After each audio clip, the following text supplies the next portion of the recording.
A cultura é um dos mais preciosos instrumentos de democracia. É um canal de expressão plural que permite a convivência de diferentes vozes, histórias e visões de mundo. E por isso a cultura, tal qual a democracia, deve ser defendida e fortalecida.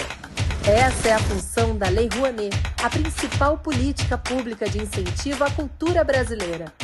Com ela, perseguimos a missão de assegurar o acesso democrático à produção e à difusão cultural. Ao longo de mais de 3 décadas, a Rouanet permitiu que inúmeras iniciativas culturais, antes inviáveis, ganhassem o mundo. Revelou histórias, preservou tradições e transformou vidas. Lei Rouanet, há 33 anos, tornando a cultura brasileira mais plural, acessível e democrática. Casal de dançarinos se olham sorridentes. Uma banda orquestrada para de tocar. Logos: Lei Rouanet, Ministério da Cultura, Governo Federal, Brasil, União e Reconstrução. Onde tem cultura, a Vale está. No poder criativo que nasce dos palcos, orquestras, das artes, das ruas e dos museus. Na valorização das diversas identidades brasileiras e na preservação de memórias. É valorizando a cultura que crescemos e evoluímos juntos. Instituto Cultural Vale.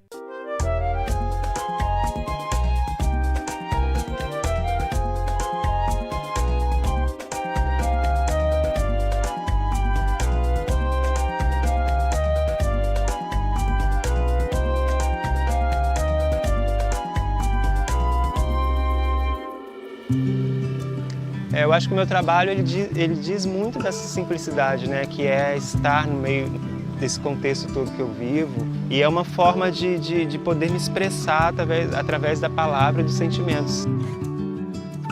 Então as peças são todas bordadas e tem as poesias também, que eu bordo em cada peça. Então cada peça é um sentimento, né? Que eu levo para as pessoas, um pouquinho do que eu penso. E aí essa questão da sustentabilidade vem muito de encontro a isso, essa forma de vida que a gente tem aqui. A relação com a mata é quase uma religião para mim, porque é o local que eu me encontro, e até de entendimento de mim mesmo, sabe? É necessário para mim estar próximo da cachoeira, da água, sabe? É necessário para mim estar próximo das árvores. Então eu busco essa troca e essa reciprocidade diariamente. E eu tenho muita gratidão por estar aqui e, enfim, viver aqui.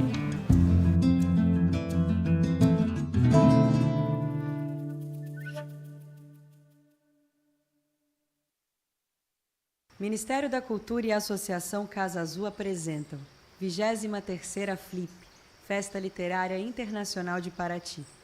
A FLIP conta com o benefício da Lei Federal de Incentivo à Cultura, Lei Rouanet, PRONAC 235060, e possui acessibilidade para pessoas com deficiências física, visual e auditiva. Tem patrocínio Jequitibá do Nubank. Patrocínio Figueira da Vale. Patrocínio Guapuruvu do Itaú e da Motiva, por meio do seu instituto. Patrocínio Cedro do Sesc, da MAC Imóveis e de O Globo. Patrocínio Araribá, da Globo Livros. Apoio institucional da Prefeitura de Paraty, Governo do Estado do Rio de Janeiro, IFAM, Instituto do Patrimônio Histórico e Artístico Nacional e Museu do Território. É uma criação e realização Associação Casa Azul e Ministério da Cultura, Governo Federal, Brasil, União e Reconstrução. FLIP, o encontro da literatura com a cidade.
Good afternoon. I would like to thank, on behalf of LIT, thank the General Consulate of the Netherlands in Rio de Janeiro and Netherlands Letterenfonds, the Dutch Foundation for Literature, who supported this table. Last table, I referred to how we changed in the last 10 years what we have been reading. We had 2 Latin American writers. If you didn't watch it, please do it. All the roundtables are available on YouTube. But I was talking about the Latin American authors and how they have become a business case in bookshops, how we have learned how to read them. The 2 authors is also a similar process. They are 2 veteran writers, but in one way or the other, they're also beginners because they've been writing for decades. But now they are being recognized. Now we are being able to understand the importance of their writing. So it's such a joy to bring the 2 of them to flip and to mediate. I will call the chairperson of the Union of Mediators, Adriana Ferreira Silva. This union will have to, happen. I see people around Paraty asking me for unionize. So join me. I would like to invite Astrid, Roemer, and Verenilde Pereira to join me.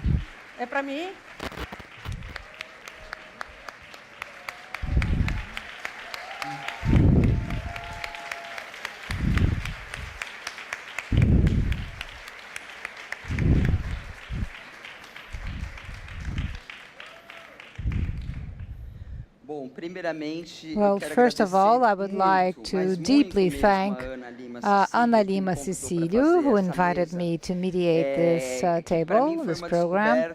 And it was such an amazing discovery, both in terms of the literature of these 2 amazing women, as well as 2 authors who are exceptional. And I hope it is a discovery for all of you who came to watch today, this afternoon, this meeting. I want to welcome all of you, one and all. I would like to thank the wonderful team from FLIP, from the interpreters, the sign language interpreters, the publishing houses, and especially thank Astrid and Verenilde.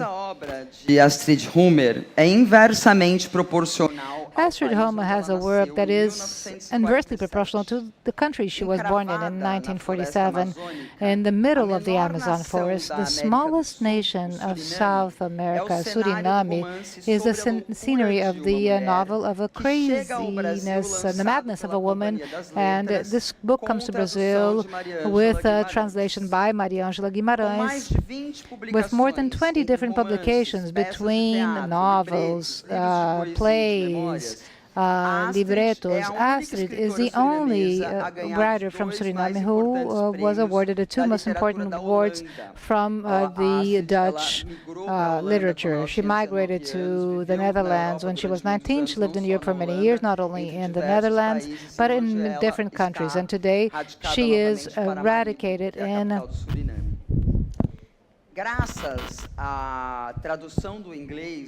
Thanks to the translation into English about the madness of a woman, in last year, Astrid has on her novel, A Woman's Madness. She was awarded in the short list of the International Booker Prize. Please, let's welcome her with a round of applause.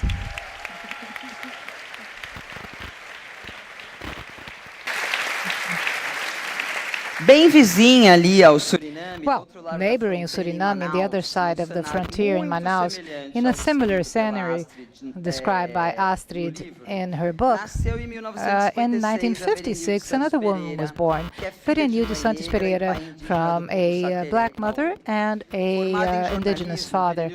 She graduated in journalism, and she became one of the first journalists dedicated to the First Nations journalism. She was also a professor and activist working with different groups for land lands and conservation of the native population reserves. She was, as a result of her book, in the novel One Endless River was published by Verenilde independently, and it was sent around in different places, and it was very restricted, and now finally it has gained ground and with the size it deserves in this publication by Companhia das Letras, since it represents marginalized groups and the different intersections of a place of speech.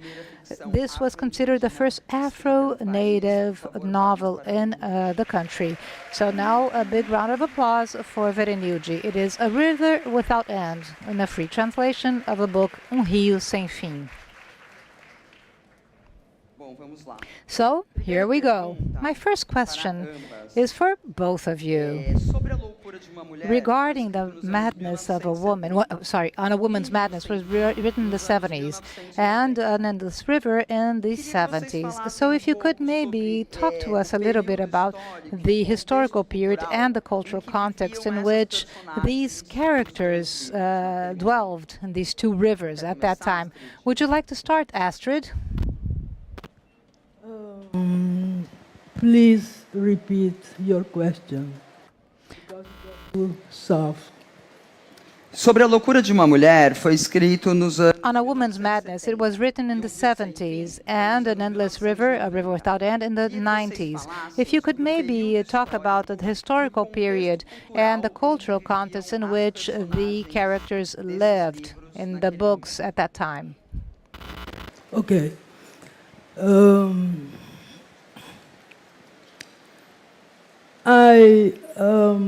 Ik kan het Nederlands zeggen.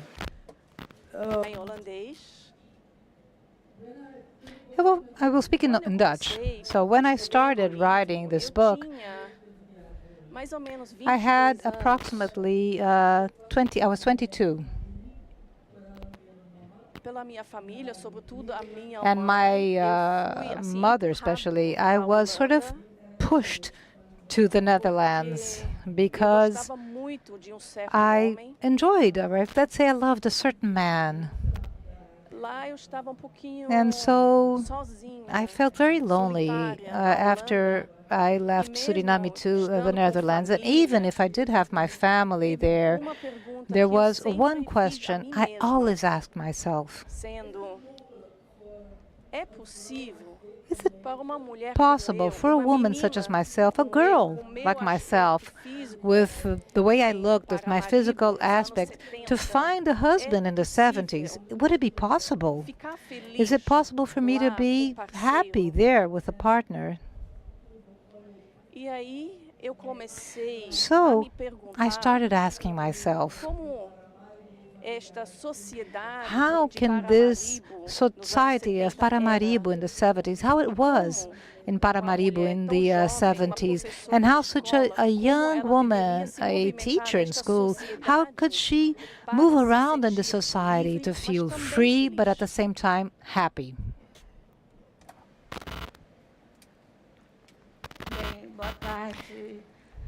Good afternoon. I would like to deeply thank all of you for being here. I know you are here because you are the gossipers of existence, those who are connected to literature, those who live every day. You pay your bills, you pay your loves, your lack of loves, but you have that necessary moment to see how life will unfold within the life of certain characters. We know that characters are individuals. We sometimes call these characters as characters, but they have their own ideas, ideologies, passions, life, color. Their eyes have certain colors even.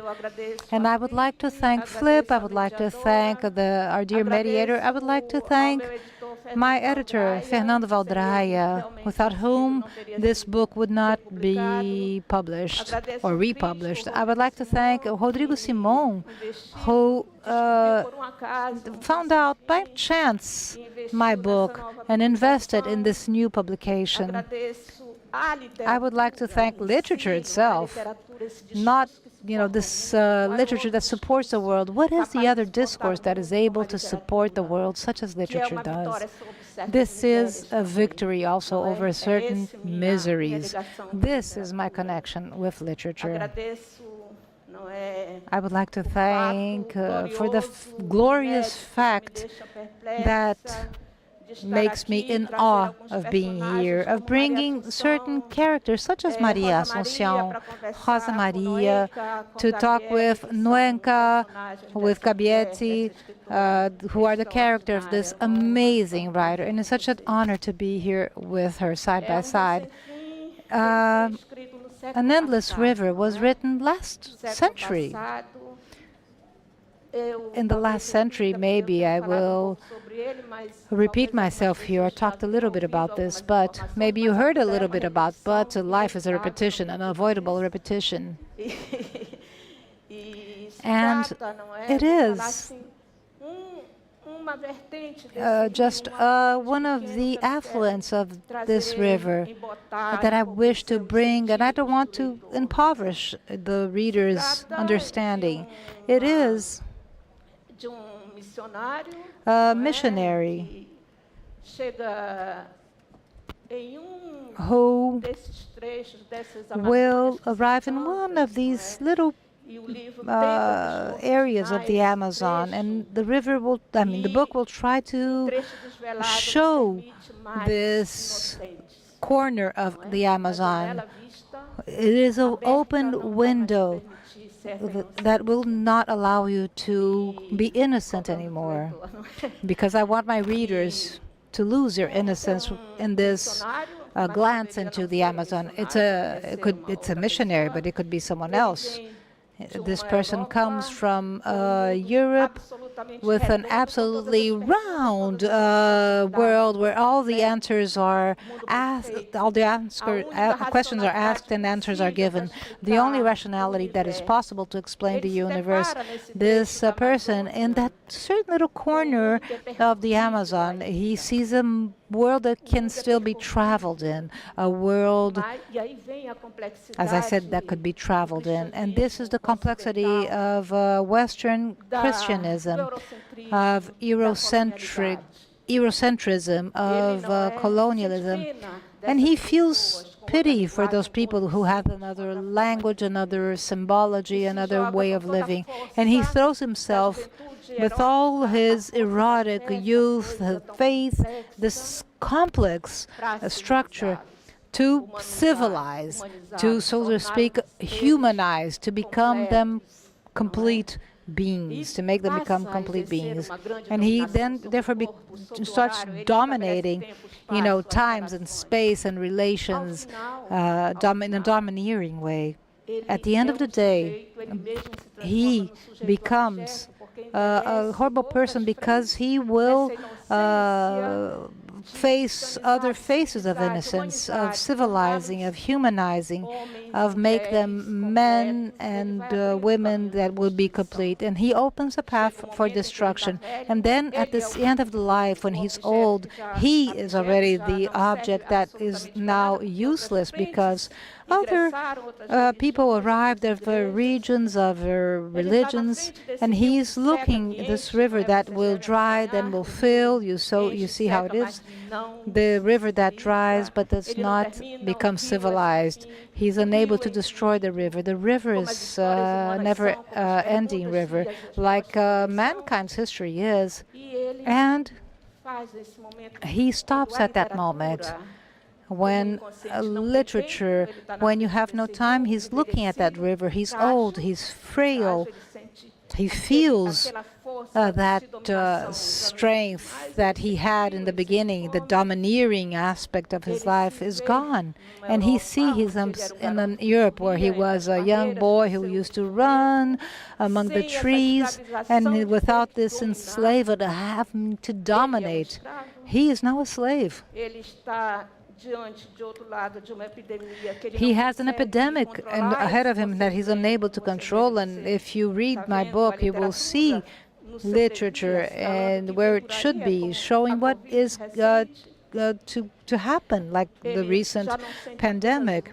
And he doesn't feel bereavement, he feels melancholy because it's stronger than everything else. And he doesn't know what he has lost. And this universe that he lost, but he wasn't able to understand. He says, time, you own me, let me go, let me go, let me go. And that is the end. So this is more or less the story of my book.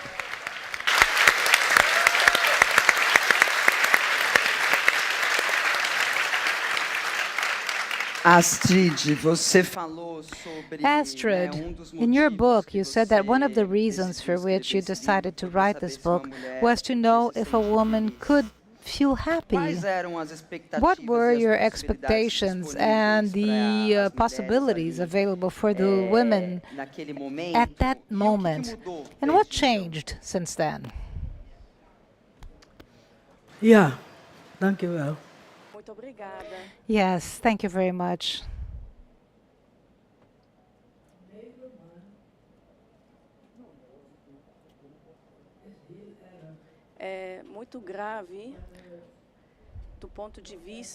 This is very serious from this specific standpoint. It was written from the perspective of a young girl, a young woman, a woman who comes from a family with brothers who love her.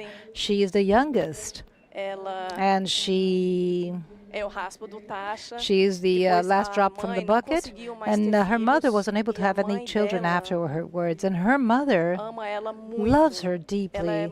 She is loved, she is beautiful, and in Suriname, with beautiful men too, who go to the Caribbean, to Curaçao, to Venezuela, where there's lots of oil, and who go back with money in their pockets, trying to find a pretty girl to marry. So, Anunca, the name of my character, she finds a young man who wants to marry her, and actually isn't ready to get married, because what does it mean to get married? She saw did she see anything good in her parents' marriage? What does it mean to be with a man? To be fully alone? To be every day and every night with the same man without her family beside her in another household? Not only that, that man had come from Venezuela, where he had sexual relations with different women who received money for sex, paid sex, and she came from a family that had Catholic or Christian values, where sexuality is something that you don't talk about. Maybe it happens, maybe not.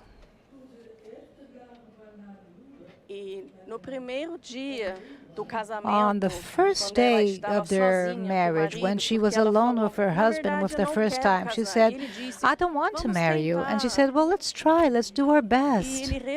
And he truly loved her.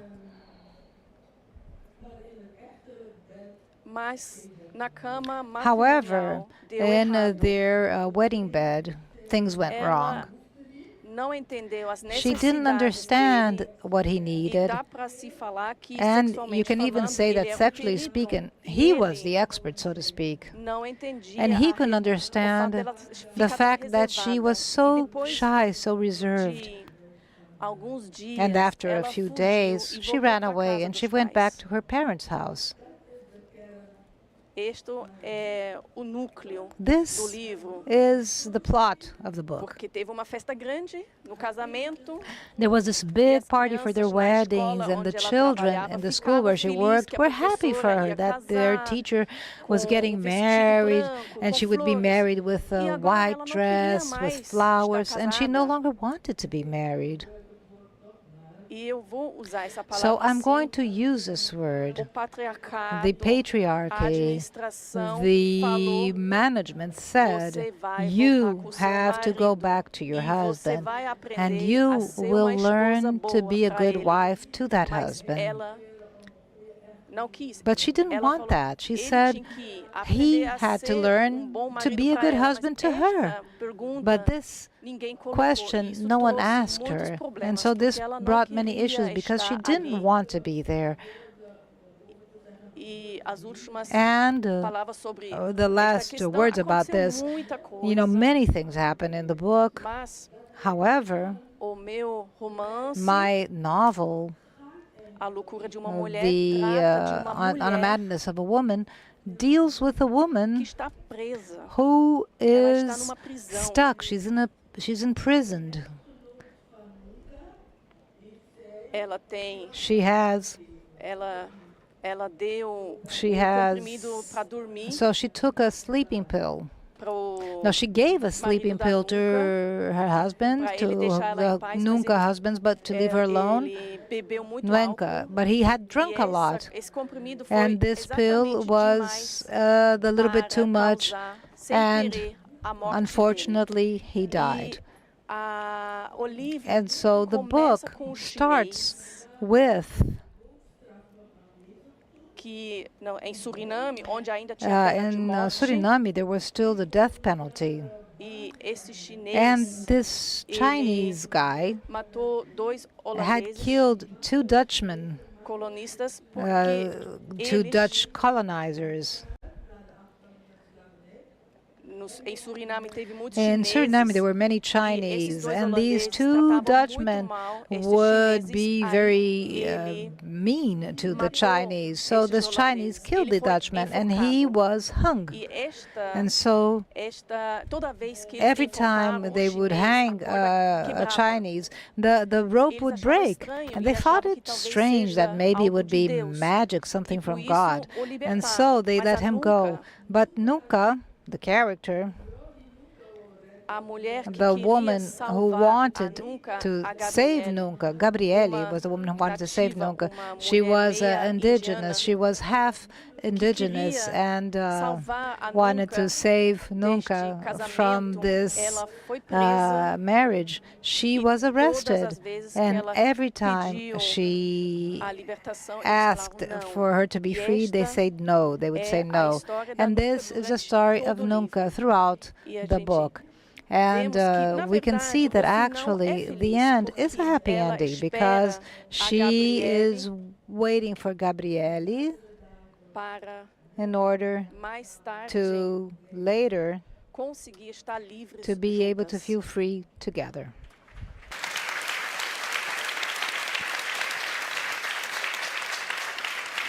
Verenilde, por que você escolheu? Verenilde, why did you choose to tell the stories of these girls? Because the protagonists of the book arrive at adulthood, but the book starts when they are very young. So this is a common habit in the Amazon in the 60s or 70s. Not so much so today, but it was a habit at the time to collect indigenous children and take them to the homes of large families in Manaus. It was an exploration, an exploitation in all aspects. So these are 4 girls who go to Manaus, are taken to Manaus to be humanized or civilized. And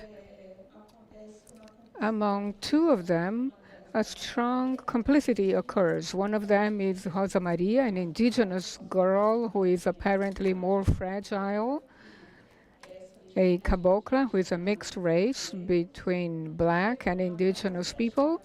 They arrive in a slave home. You may say this is imagination, as if imagination is born out of nothing. We can discuss if it is literature or fiction. Sometimes you speak about a fact and the reader will say it's imagination and the other way around. So they get at this home where there are slaves and their destiny is completely unbearable. Some people will say this is just whining and complaining, but Maria Assunção, the cabocla, says, I'm leaving somehow, and I'll be back to get you. And then she leaves. The other one asks, come back. And she says, I will, I will. And she travels around the world with this echo of her coming back, promising to come back, and decades go by. She travels around, and then she finds Rosa Maria again, decades later, on top of a marble that could be a church, a palace, something like that. Rosa Maria lived the apex of all tragedies and decadence that you may consider the decadence of mental illness. So she sees Rosa Maria, who has a torn dress, and she calls her, Rosa Maria, I'm back. Decades went by, but I'm back. And Rosa Maria does not recognize her anymore. She smiles. I mean, you don't know if it's a smile, if it's just a reaction or a memory. And Maria Assunção says, do you remember when we arrived here in search of the cow with the horns full of flowers, which was a poetic resource they had? But Rosa Maria doesn't remember anymore. Maria Assunção goes back to the riverbank to write a story. When I was in Manaus recently at a literary meeting, and I was asked, what is literature? The answer I can give, and in which I believe, is that literature is to take this woman that was on top of that marble with all her story buried underneath the memories, the story that you want to hide, your history that you just retrieve and write down on a book, on a page. And then it becomes a book, a story of coloniality, Eurocentrism, domination, coloniality, happening live next to us. And what literature does with a character, an old indigenous lady, because when these girls leave, they don't come back. They stay at the river bank. They ask for the people who left. Where are they? Where are they? And this was a fact. You would go by the rivers and you would see the caboclos and the indigenous people asking for the people who left. And the narrator will give a few clues. Or the indigenous man, Thomas, who was during the epidemic, he's dying in a tent, and he can see all the symbols and signs being damaged. He wants to die in the tent rather than in the cemetery that was built, because he believes that outside the spirits will be cold. So he dies in suffering. And they ask, who died? Well, it was the religious chief who never wanted to be baptized. And what did he say? Oh, he didn't have time to say anything. And what if he had said anything, what would it be good for? So what the literature does, some part of literature, because other parts do the opposite, literature will collect the smile by Rosa Maria, the suffering of death, the question, where are they, where are they? to avoid sheer violence, what Hannah Arendt calls the silent sheer violence. And that's why violence will never be respected when the subject has his voice, his absolute suffering that is annihilated. When the literature wants to do it, it can do it. It can recover the story. If the literature is the discourse of madness, of excess, in spite of the frame of the language, don't remember the language is fascist as well. If you write literature, you know about it. Some people, of course.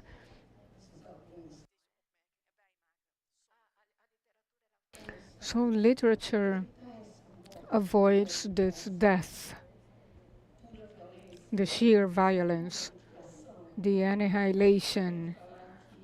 I like to say that it's the planning of death. Some groups, some individuals are not entitled to a life. The destiny of life is death. Okay, I don't deny it, but they are not entitled to have a sequence, because life is taken from them slowly. The title of this session is Belonging, and the lack of belonging, because for some groups to belong, others have to be subtracted. So I think about the lack of belonging. Rosa Maria is taken out of her village with her language, her symbols, and she's thrown into other institutions where she cannot be herself. You won't belong here, either. You won't belong there or here. And your death must be a damaged death. You must be attacked. You must suffer with gas. You have to suffer the factions of the Yanomami, which was something unbelievable at the time. And now this indigenous woman was arrested and raped. So I own your life. Not even your death belongs to you, because it's mine, and it should be a damaged death.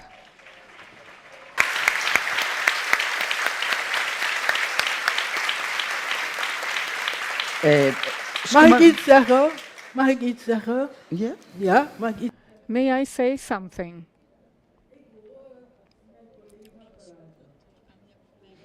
When I hear my colleagues speaking about women, lives, I think to myself, as a woman from the Amazon,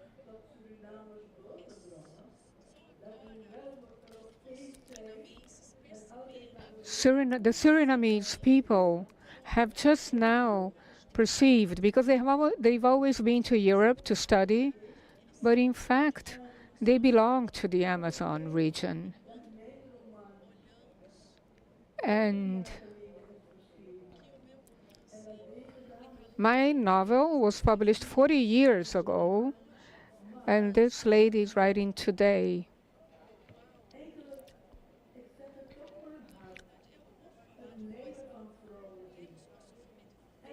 Yes, we have to speak about this. We can see the suffering of women, and thanks to the social media, TikTok, Facebook, the internet, we know that while we are here, at least 50 women were murdered for being women, because someone did not agree with them. Usually men did not agree with something they wanted or they did. I can't see you very well from here, but I know Brazilian women are beautiful.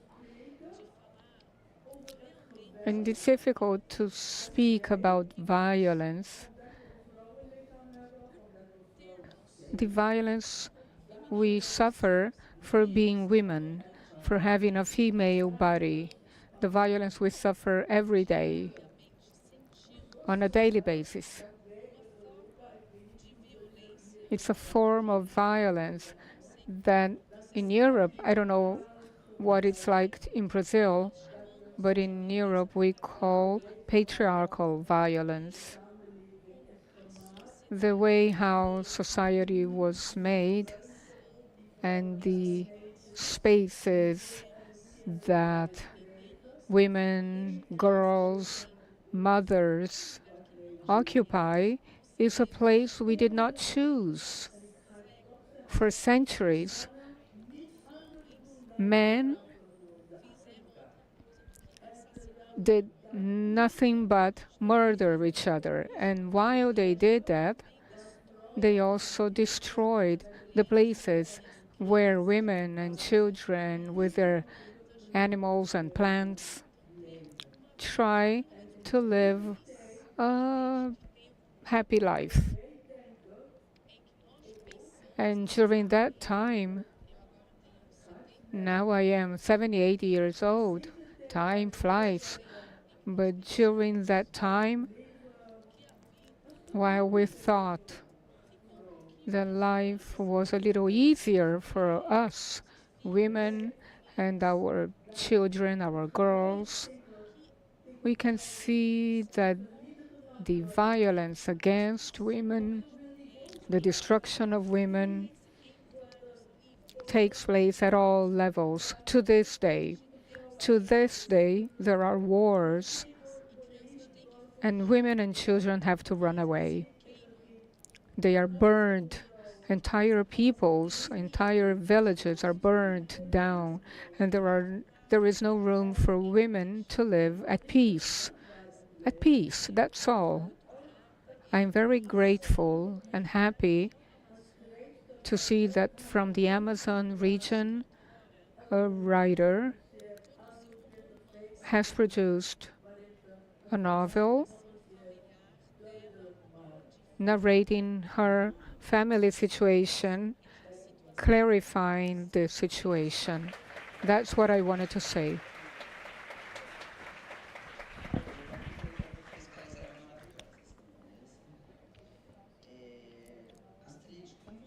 Astrid, as you just mentioned in your comment,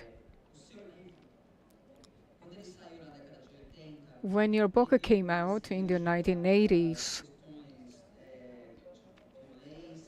thinking about violence and oppression against women, we can say the book is written in a very poetic language, and at the same time, it's crude in some scenes, in some descriptions, showing the desire of this woman for other women, for other men. And at the time, the book was very successful among feminist women in the Netherlands and in the queer movement. Can you tell us what do you think of this repercussion of the book? And what do you think of the new readings of the book? Because it has just been published in English, so there are new interpretations, new readings that make your book a very contemporary book.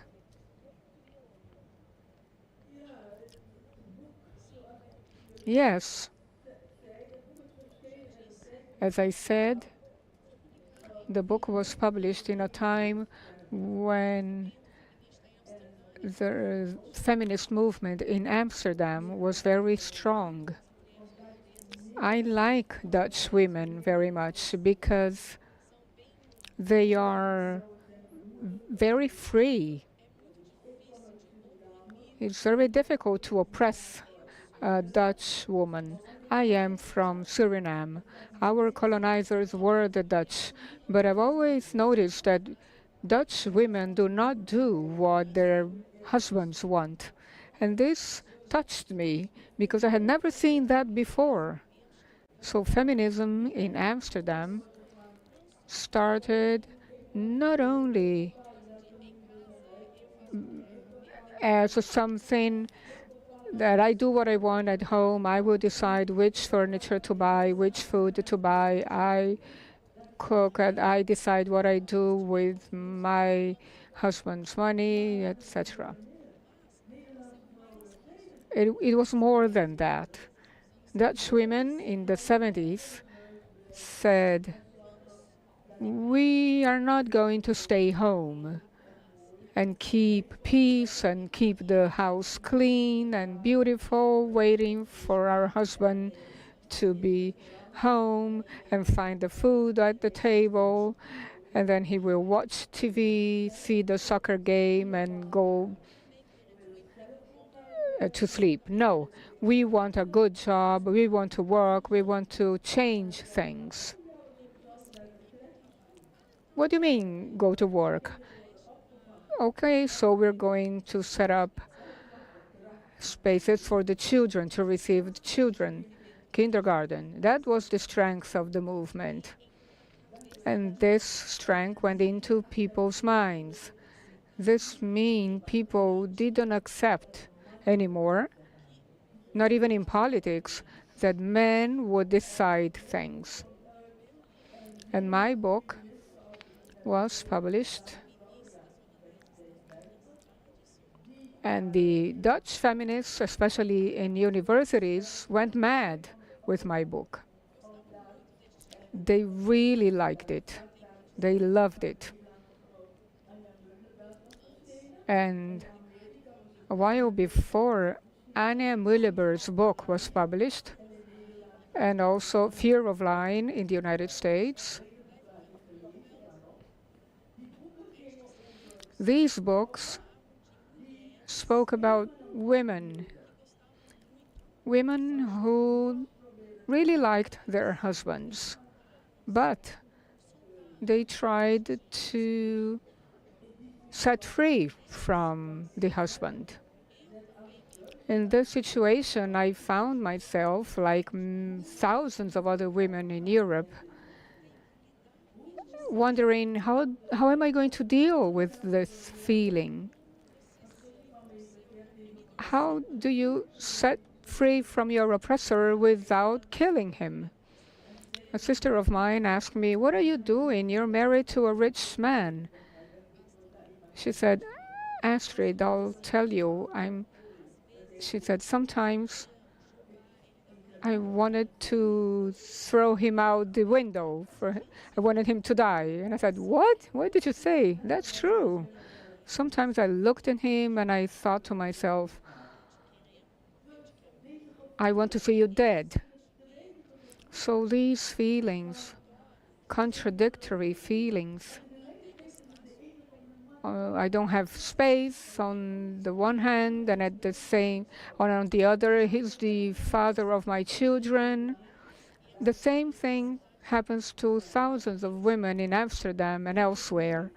I was there. I was raised in a traditional house, in a traditional family, where when you discuss with your husband, sometimes there is a physical struggle, in fact. So these women went to a house where they could be supported, and it was clear what the alternative was.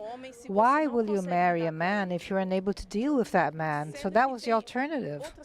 There are other women who maybe you will be able to deal with better, and that you might also marry and be happy.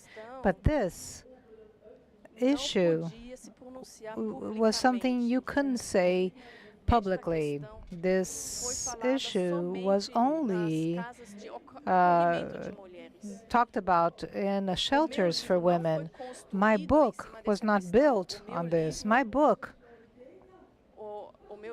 was research, and I didn't know anything about sexuality. I only learned about homosexuality when I was 20. So I write this book while I am trying to find my place in the world. How can a woman be happy? How can she love a man and at the same time live in a world where men will determine everything for them? At any given moment, they might step on you and you can do nothing because you are a woman. While I was searching for this, I also tried to find this in Dutch. The Dutch language is the language of my colonizer. And I said, I do like Dutch. I want to use the Dutch language. And I saw that in this language there's so much racism against me because I was born this way. I was born like this. Because I am from a country, a third world country, but also with different stereotypes that my language brought to me with regards to women. One example, in the Netherlands, they would call us black. However, a black person always had a negative connotation. Blacks in a pejorative word, everything, black humor, black was a bad word, was a pejorative word.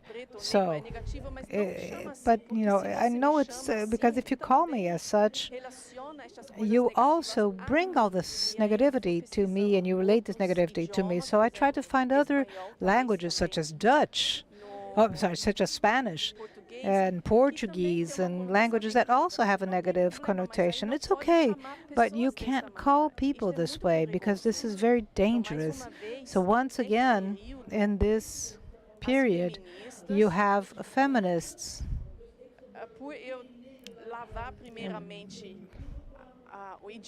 because I wanted to sort of clean the language from this heaviness, and then I used it, and then they were very pleased because of that.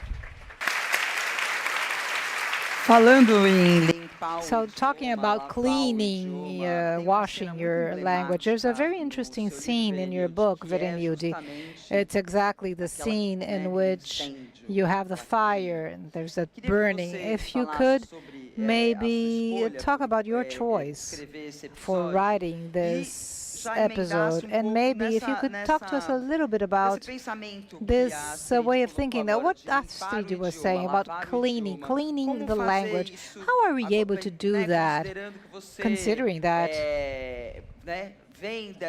you come from this Afro-indigenous root, and your book as well as Astrid books are not books that you're going to read like in one day. You really have to dedicate yourself to that reading.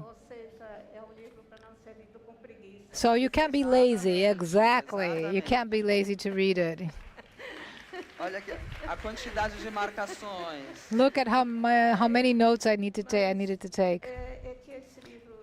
This book, someone said, it is a bit scary because books are sacred. And there is this scene in my book where the natives burn these documents prepared by the missionaries, where it is said that they are a lower class, that they don't love, that they are uncivilized, that they have no emotions, that they are insensitive. And this is where this fire starts. It's a metaphor. It's a simple metaphor, but still it is complete. And this was the first civilizatory weapon. Would be to forbid you to use your own language. You can destroy your own language. The people are not allowed to speak in their own tongues. And the book starts with this scene. How are we able to burn books? And there's a certain criticism to that. But we also have to consider that there's also a dangerous understanding, ethnocentric reading and understanding of literature. There's a group in which the metaphors are left behind and devalued. So this book this issue of the cleansing of a language, it's nothing extraordinary. It was something common. And this is what literature is made of these little crumbs, breadcrumbs, of what you dream, of what you lived, of what you hear in a bus, of what you see, things that will allow you to dream this dream. So the whole idea of the cleansing of the language, of a word. I was in Manaus, and you might know Manaus. I was in front of the Igreja dos Remédios, and this madman passed, and he was beating the street with a broom, and he said, "These are stars, these are the roots of a star." And I said, "You know what, I like this guy, he's an interesting guy." And where was he? I followed him, and he was, there was an issue where he was. They had no money for the madman, where he was at, the institution where he was at. And then he said, let's prepare this article. And it was not an issue of madness, it was an issue of misery. And I guess he was a guy that was more good in the head than the rest, and he was working as a receptionist. And then he looked at everything and he said, "What is this? It's a fundamental question. What is it?" That's the first thing you have to ask yourself for a mad person. What is this? And it was a psychiatric hospital. It wasn't, to say the least, a very pleasant place. You would go through the corridors, the women were tied and were screaming and asking for help. A woman fighting with a rat because of a carrot. This was the 80s. But still, people were tied by the ankles, tied by the wrists. And this woman was happy because she had just finished shock therapy. They were no longer doing shock therapy with her. So I prepared my article with all the objective questions, how many people, this and that, all the facts I needed to gather. But then the heading was, "What is this?" with a big question mark, because I didn't want to be objective at that time. And so little by little, I looked at it and I saw all these different statements, sentences, all these damaged meanings that people had.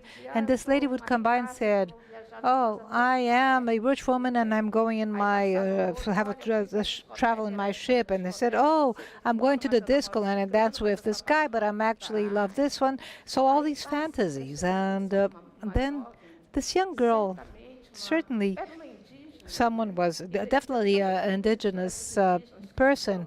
And of course, there's all the story of all the indigenous people that ended up in this psychiatric ward. And she was completely naked. She was dancing like a ballet. And she looked at me and she said, "Listen, you don't understand my purple dress. You will have your own mind, and you have your mind on your neck. And you tell me nothing. You say nothing to me. You mean nothing to me." And I said, "Okay." And then this girl with a black dress, and it had a little butterfly drawing or embroidery on the dress. And I go back to my newspaper, A Notícia was my newspaper, and said, I wrote this first article, then the second, the third, and they thought that was enough. So I said, okay, that's it.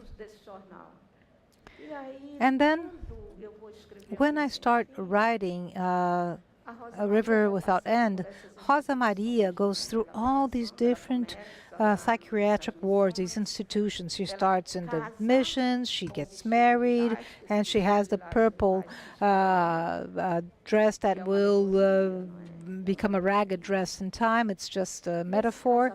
And then her wedding, and this was real, someone who was walking around the corridor, someone looks at her and with that disgust. This is the glance that we are used to seeing with dejection.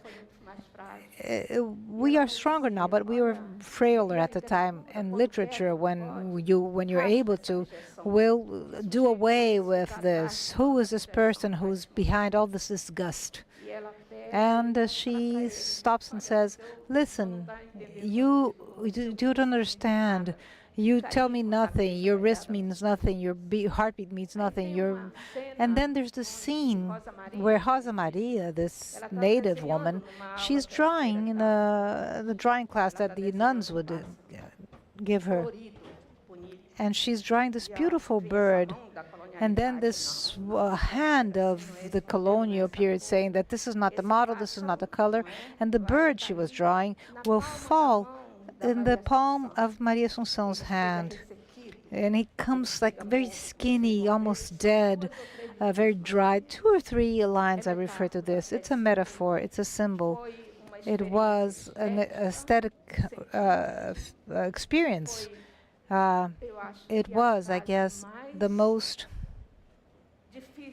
difficult sentence I wrote. It was the most difficult sentence I wrote. And it seems absurdly simple because there's 2 or 3 lines. So what does this mean? You can write with your blood because the blood is your spirit. Or you need to write so you won't die. This is why the river flows.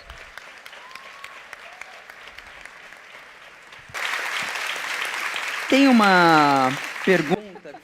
There's a question that was sent by Tiziani here. It deals with one of the topics that both of you deal with, which is madness. How much being a woman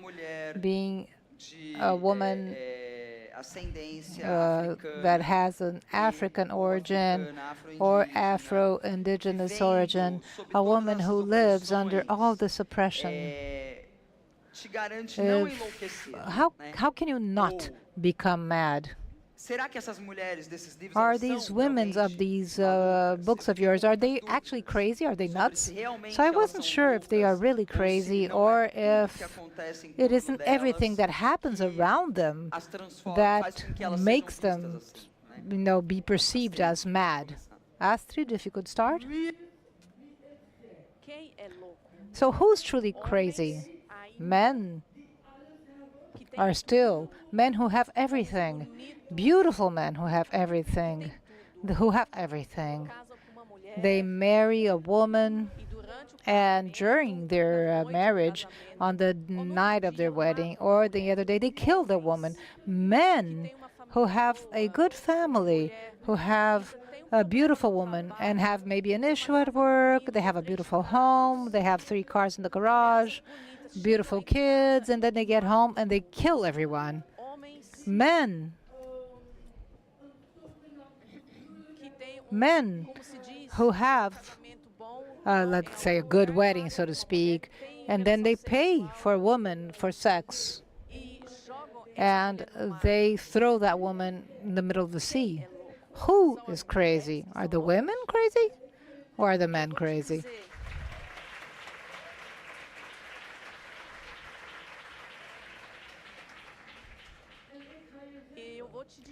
And I must say that the systems, I'm still in shock that this still happens, but I must say this. The system, the active systems that allow women to find themselves in such a situation that they are labeled, that something in them isn't right. And we know this since Freud, and even before Freud, when a woman says, I don't want to marry, I want to live, I don't want to get married, and then they have to go join a nunnery. And then women who do not follow the right path, that is, to serve a man, to give birth to the children for that man, and to care for that man. I am a Catholic. And this is something that comes from the Father, the Son, and the Holy Spirit. We should say the Son, the Father, the Son, and the Mother. Where's the Mother in the prayer? Why isn't Mother present in every Mass? Everyone here, sitting here, came from a woman. how, as a man, you can go as high as you want. You can admire the emperor, but you came from the womb of a woman and from nowhere else.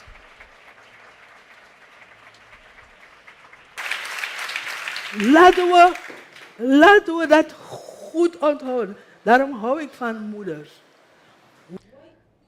Let's remember, I love mothers. Every time a child is born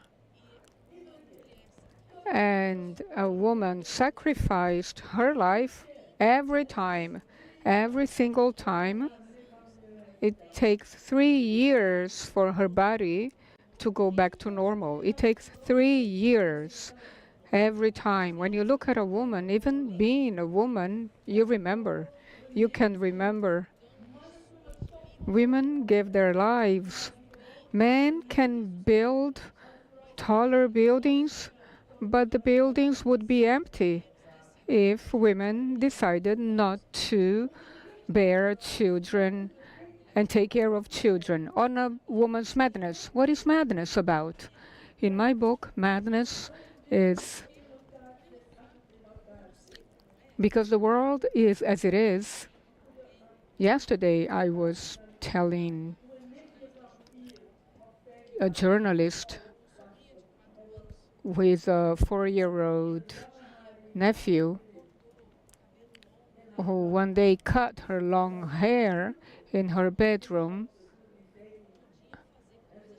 Her brothers could do things that she couldn't. And the parents, she wanted to say, I won't take it. I want to do what they do. So what is madness? Madness is the characters in my book. Something happened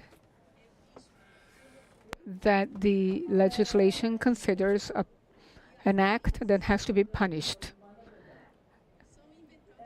And the laws are made by men. And an act that has to be punished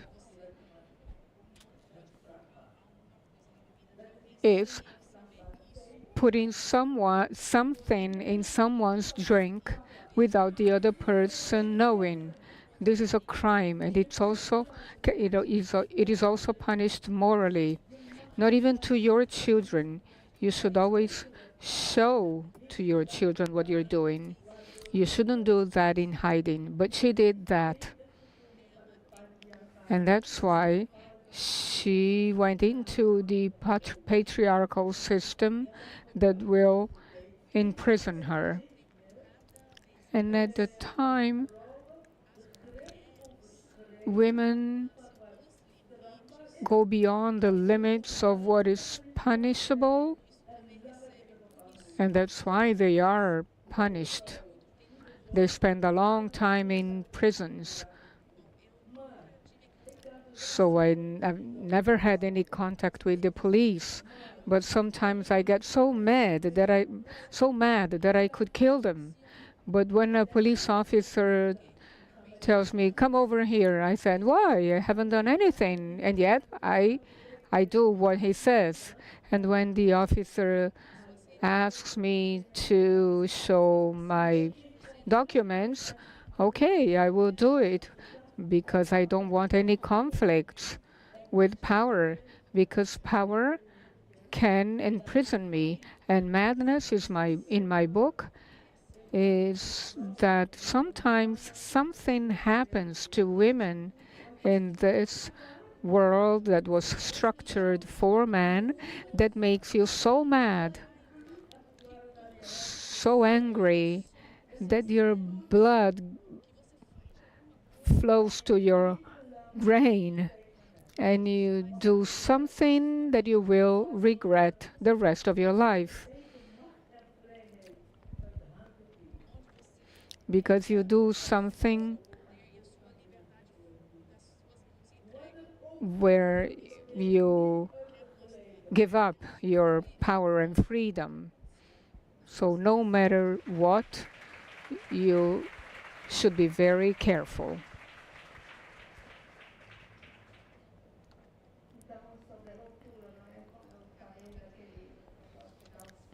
I was talking about a psychiatric hospital in Manaus. I went back to do a study, and the mad people there, were pointing at the vulnerability and asking for the fair reason to produce a universe like that and maintain it. And Rosa Maria, the character, leaves the institutions because there is a belonging, and there is a time when you don't want to belong to that universe because it is embarrassing to be a human being. It is embarrassing to be part of this species. So at a given point, she's in Manaus after so many ruptures, and she starts remembering Rio Negro, the river. I don't know if you know Manaus. It's a city built on top of an indigenous cemetery. This is important information when you tour the theater of the Amazon in Manaus.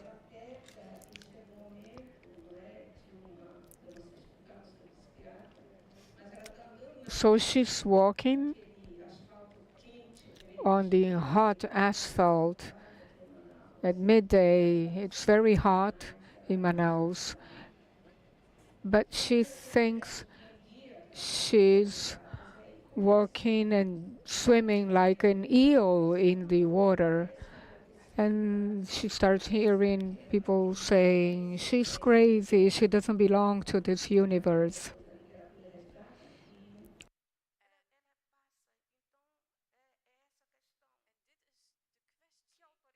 So what moral authority do you have, or the right sense to identify she's the crazy one after everything she's been through? After everything that happened in the indigenous village? That's the question. Where is the just right mind? The destruction of so many people. That's the issue. Is your rationality just? When you attack a mad person or a crazy woman, that is the question asked. What is just? You cannot be absolutely destroyed. You will have a reaction. It's easy to give medications to put the person in an institution. You were caught on the banks of the river, you went through everything, and you are fragile. You are crazy. You're crazy. You have to get medication. You have to go in an institution. You're silent because of that. That's your problem. You are the mad one. Madness doesn't belong to the state, to coloniality, to domination. It doesn't belong to the sphere of power that will choose who will be discarded, who is on the line to be discarded.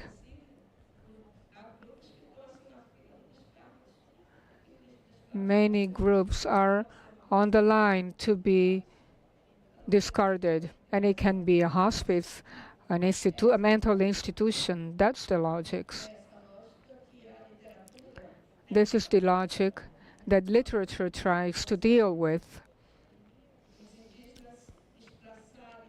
When the indigenous people destroy these documents, saying, you're crazy, you have no sensitivity, they deal with these documents. And I hope the literary criticism will do the same movement, avoiding destroying characters.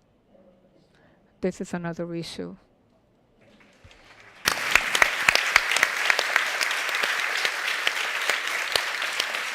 Agora é aquele momento que a narradora... Now is the time when the narrator, or rather the moderator, cries because our time is almost up. We only have a few minutes, so we will finish asking Astrid to read a passage of her book. Do you have the book? The Dutch version?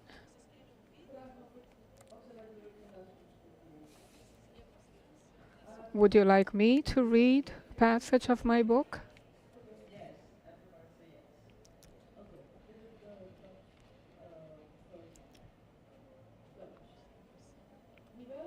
This is the Dutch version.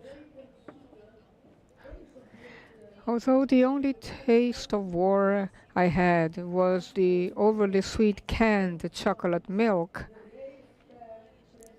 my mother was terrified to make the trip on Princess Wilhelmina because of the deafening military aircraft that incessantly patrolled the coast and was said to occasionally sink the wrong ship. But we embarked. My father, unable to sway her will or refusals, directed his protest to me. If you insist on going to your sister's right now, fine. But leave my girl at home. My girl? Ha ha. She laughed scornfully,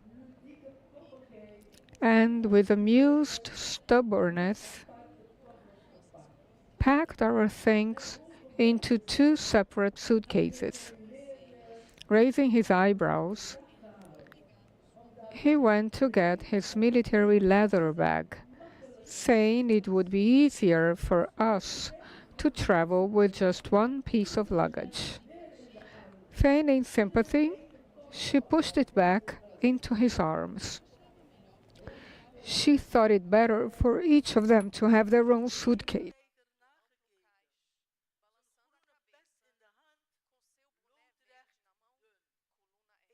He watched us from the white pier, shaking his head, green cap in hand, spine straight, thin. I didn't have the heart to wave.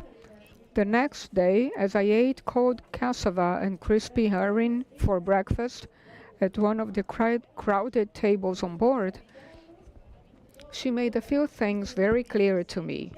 For the first 6 days, I'd be staying with an old acquaintance in the capital of Nickerie. She, meanwhile, would be with family in Guyana.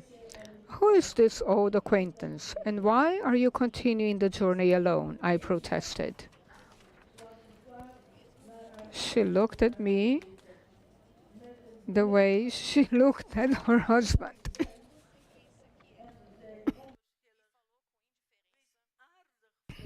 And she spoke indifferently. Be kind to Lady Marley. Help her every time you can. Go early to bed. Don't ask me any questions about that. Do you understand? And I said, yes, I agreed, with an immense knot in my throat. I tried to answer with the eye of someone who understood everything, but we ended up laughing.